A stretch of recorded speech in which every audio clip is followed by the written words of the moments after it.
Hi everyone, welcome to basic level HTML interview questions part D. Coming to the first question, what is the difference between head tag and body tags? Okay, so head and body tags ये HTML के दो main parts होते हैं.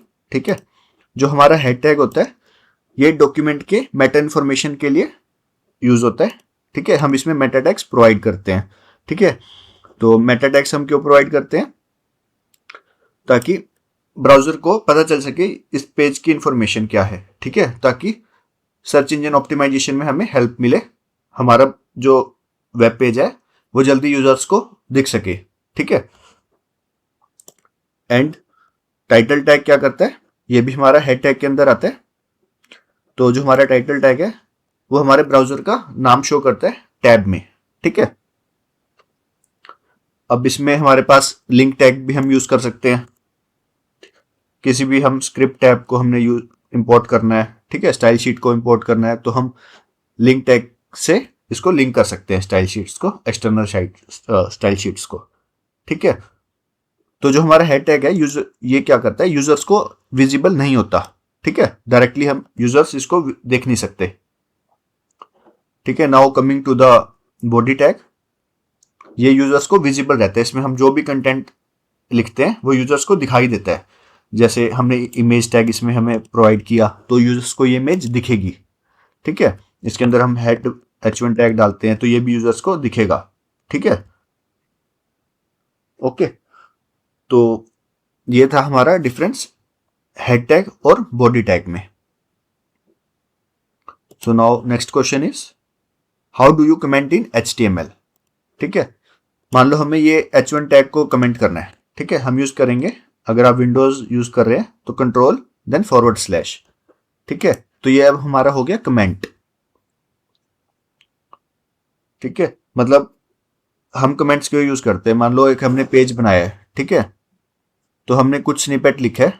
ठीक है, और हम यहां लिख सकते हैं कि दिस इज फॉर जैसे इंफॉर्मेशन. ठीक है, इसको हम कमेंट कर सकते हैं.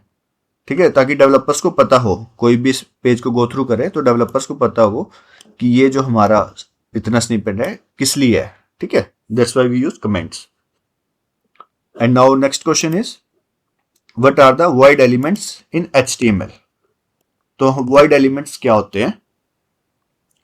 वॉइड एलिमेंट्स वो होते हैं जिनको क्लोज करने की हमें जरूरत नहीं पड़ती.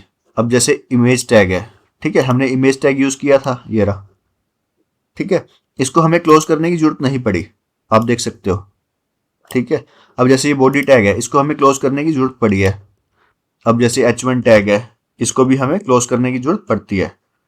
तो जो h1 टैग है वो वॉइड एलिमेंट नहीं है, बिकॉज इसको हमें नीड है क्लोज करने की. तो जो हमारे वॉइड एलिमेंट्स होते हैं वो होते हैं जैसे इमेज टैग, इसको क्लोज करने की जरूरत नहीं है. अब मान लो इनपुट टैग है हमारा, इसको भी हमें क्लोज करने की जरूरत नहीं है.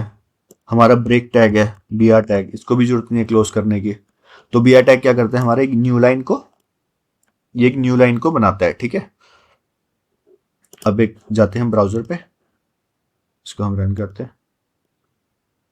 Firstly we will save it, let's go to browser. ठीक है, आप देख सकते हैं ये हमारा हो गया इमेज टैग, ये हो गया हमारा इनपुट टैग. ठीक है, using break tag we are in the new line.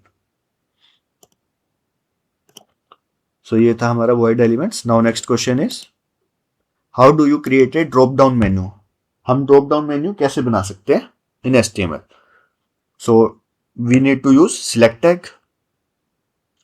Tag and हमें यूज करना है options tag, select and options. इनकी हेल्प से हम बना सकते हैं drop down. Let's see how we can create it. अब हम बनाएंगे एक ड्रॉप डाउन.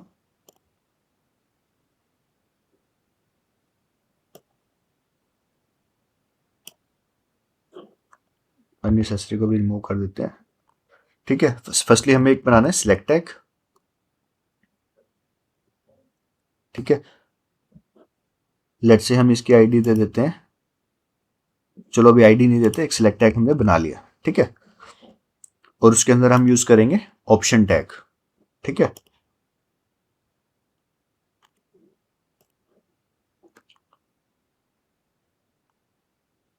ठीक है, वैल्यू हम दे देते हैं एप्पल।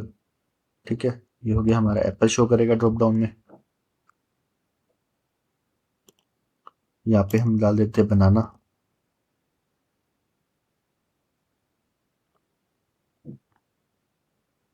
यहाँ हम दे देते हैं कीवी। ठीक है, ठीक है, ये हमारे हो गया सिलेक्ट टैग। इसकी आईडी दे देते हैं लेट्स से हम फ्रूट्स। ठीक है, एक हम यहाँ लेबल भी प्रोवाइड कर देते हैं ताकि जिससे पता चले ये किस लिए है ड्रॉप डाउन। तो जो भी हम आईडी देंगे वो हमें लेबल के फॉर्म में मेंशन करनी है। ठीक है, और हम प्रोवाइड करते हैं टेक्स्ट चूज ए फ्रूट। ठीक है, अब हम जाते हैं HTML पेज पे। देखो ये हो गया हमारा लेबल। ठीक है, और ये हमने बनाया है drop down using select and options. तो जो हमारा सिलेक्ट टैग है वो क्या करता है, ये एक ड्रॉप डाउन क्रिएट करता है। सिलेक्ट टैग हमारा ड्रॉप डाउन क्रिएट करता है और ऑप्शंस क्या करते हैं, ड्रॉप डाउन के अंदर ऑप्शंस को डिफाइन करते हैं, जैसे एप्पल, बनाना, कीवी। ठीक है, और ये जो आईडी है और 4 है ये क्या कर रहा है, लेबल और ड्रॉप डाउन को लिंक कर रहा है। ठीक है, तो आप देख सकते हैं हमने एक ड्रॉप डाउन क्रिएट कर लिया है। इट्स सिंपल ना। Okay, now coming to next question, what is the difference between ID and class attribute. ठीक है, तो जो आईडी एट्रीब्यूट होता है वो हमारा यूनिक होता है। ठीक है, और एक पेज के अंदर आईडी सिर्फ एक ही हो सकती है। ठीक है, और क्लास एट्रीब्यूट क्या होता है, जो हम क्लास होती है वो हम एक क्लास को मल्टीपल एलिमेंट्स पर अप्लाई कर सकते हैं।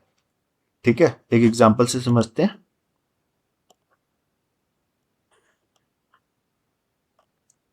एक हम डिव बनाते हैं। ठीक है, let's say this is div. ठीक है, इसको हम एक आईडी प्रोवाइड करते हैं, आईडी इक्वल्स टू हेडर। ठीक है, अब हम हमारे पास जो ये आईडी है ये हमारा यूनिक आईडी होगी। ठीक है, इस आईडी को हम कहीं भी यूज नहीं कर सकते। ठीक है, अब मान लो एक क्लास बनाते हैं, हम एक एलिमेंट और बनाते हैं डिव। ठीक है, इसमें हम क्लास दे देते हैं लेट्स से मेन्यू, और यहां देते हैं हम आइटम 1। तो जो हमारी ये क्लास है ना, तो हम इसको मल्टीपल डिव एलिमेंट्स में भी, मल्टीपल एलिमेंट्स में भी हम यूज कर सकते हैं। ठीक है, सेम क्लास को आप देख सकते हैं कि हमने यहां भी यूज करा, इस डिव पे भी यूज करा, और हमने इस डिव पे भी यूज किया। पर जो हमारी आईडी है ये हमारी यूनिक रहेगी, ये एक ही एलिमेंट पे यूज हो सकती है। अब हम इस आईडी को यहाँ पे नहीं मेंशन कर सकते। ठीक है, अगर हम इसको यहां से कॉपी करते हैं और यहां ऐड करते हैं, सो दिस इज रॉन्ग। ठीक है, हमें ऐसा नहीं करना है। तो क्योंकि जो हमारी आईडी होती है ये सिर्फ एक एलिमेंट के लिए यूनिक आइडेंटिफायर होती है, और जो क्लास होती है, ठीक है, ये मल्टीपल एलिमेंट्स पर एक ही स्टाइलिंग यूज करने के लिए हम यूज करते हैं। ओके,